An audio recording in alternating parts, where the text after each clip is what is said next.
जीवन की सार्थकता। एक राजा ने एक बार राजमार्ग पर विशाल पत्थर रखवा दिया। फिर वह छिपकर यह देखने के लिए बैठ गया कि कोई उसे हटाता है या नहीं। वह राजमार्ग था, इसलिए राज्य के कई धनी व्यापारी और दरबारी वहां से निकले। सभी ने उस पत्थर को देखा। कई लोगों ने तो राजा को खूब कोसा कि राजमार्ग को बाधा रहित क्यों न रखा, परंतु किसी ने उस पत्थर को हटाने के लिए कुछ नहीं किया। तभी एक खेतीहर किसान सब्जियों का बोझ लिए वहां पहुंचा।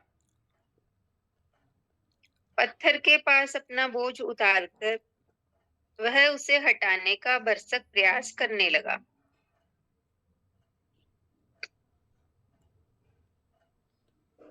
काफी कोशिश के बाद वह किसान पत्थर को हटाने में सफल हो गया। जैसे ही पत्थर हटा, उस जगह पर उसे सोने के सिक्कों की थैली मिली और साथ ही राजा का पत्र था कि यह धन पत्थर हटाने वाले के लिए है। किसान ने वह काम कर दिया जिसके लिए दूसरे लोग महज राजा की आलोचना कर रहे थे। इसके उलट किसान ने निष्काम सेवा और कर्म से पारितोष भी पा लिया। यह कहने की बात नहीं है कि स्वार्थहीन कर्म से शुभ प्रयोजन, आनंद और अमृत पाया जा सकता है। स्वार्थहीन कर्म से शुभ प्रयोजन, आनंद और अमृत पाया जा सकता है। स्वार्थहीन सेवा का प्रेम और सौंदर्य हमारे अंदर सदा रहता है।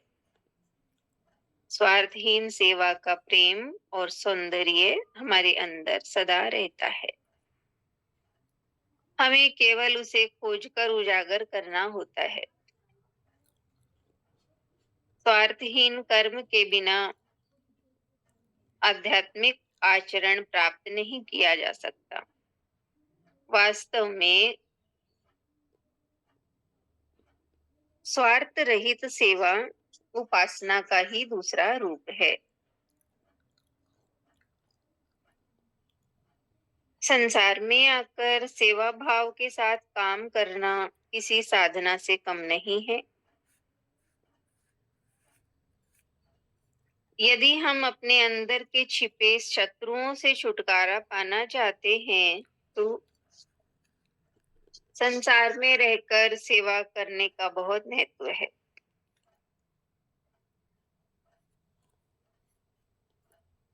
श्रीमद् भगवत गीता का परम संदेश सेवा ही है।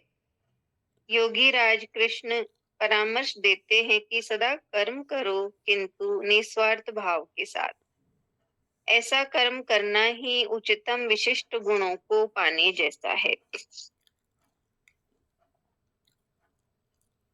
यदि हम सदा अपने स्वार्थ के बारे में सोचते रहे और दूसरों की तकलीफों के बारे में नहीं सोचें, तो इस तरह हम स्वार्थी होकर अपने लिए बाधाएं उत्पन्न करते हैं।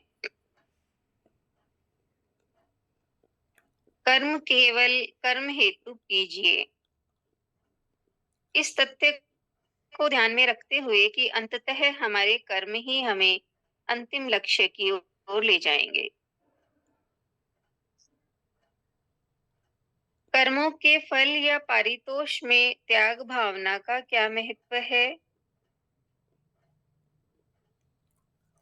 इसके बारे में गीता में पर्याप्त व्याख्या मिलती है। इन व्याख्याओं के अनुसार वे व्यक्ति कर्मयोगी और सन्यासी हैं जो अपना कर्तव्य बिना किसी पुरस्कार या फल पाने की आशा से करते हैं। जिस व्यक्ति की जितनी सामाजिक स्थिति है, जितना दायित्व है उसे अपना कर्म उसी के अनुसार ही करना शोभा देता है। श्री कृष्ण अर्जुन से कहते हैं कि सदा अपना कर्तव्य बिना किसी प्रीति या बिना किसी स्वार्थ के करो। सारा संसार एक ईश्वर का ही प्रकाश है। हर व्यक्ति से ये आशा की जाती है कि वह अपनी बुद्धि, मन, शरीर से यथा योग्य स्वार्थ रहित सेवा करे। जब भी किसी व्यक्ति को सेवा का अवसर प्राप्त होता है तो मान लीजिए कि ऐसा ईश्वर के अनुग्रह या अनुभूति से ही होता है। हमारे मनीषियों का कहना है कि जब हम किसी दूसरे की सेवा व सहायता करते हैं तो हम यह गर्व नहीं करना चाहिए कि हम किसी पर एहसान कर रहे हैं, और ना ही सेवा पाने वाले को छोटा या हीन समझें।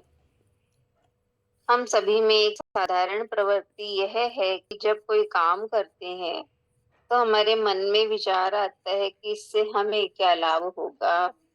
गीता में इस प्रवृत्ति को पक्षपाती होना या स्वार्थी होना कहा गया है। हमें यह ध्यान में रखना है कि हमारे कर्मों से सारे मानव समाज का भला होता है। हमारे द्वारा किए गए कर्मों का लाभ अधिक से अधिक लोगों को हो, लेकिन उसके बदले में हमें कुछ पाने की आशा नहीं रखनी चाहिए।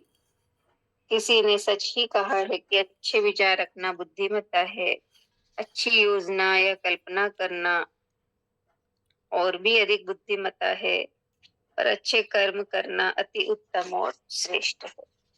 इतना ही है लेसन जीवन की सार्थकता। तो यही बताया है कहानी के माध्यम से कि रास्ते के पत्थर को कई दरबारी धनी व्यापारी उस रास्ते से निकले, लेकिन किसी ने हटाया नहीं और राजा को कोसा। लेकिन एक किसान था, उसने उस पत्थर को हटाने का प्रयास किया, और जैसे ही पत्थर हटा उसके नीचे सोने के सिक्कों की थैली मिली, पत्र मिला राजा का। तो उसने, किसान ने निस्वार्थ भाव से वो कर्म किया,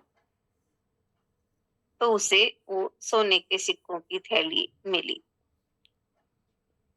तो उसे निष्काम भाव से सेवा की, कर्म की, तो उसका पारितोष भी उसे, पुरस्कार भी उसे मिला। तो यही बताया है कि स्वार्थहीन कर्म से हम शुभ प्रयोजन, आनंद और अमृत पा सकते हैं, और स्वार्थहीन सेवा का प्रेम और सौंदर्य हमारे अंदर सदा बना रहे। यानी स्वार्थहीन होकर हम सेवा करते हैं तो उससे हमारे अंदर प्रेम और सौंदर्य उसका हमारे अंदर सदा बना रहता है। तो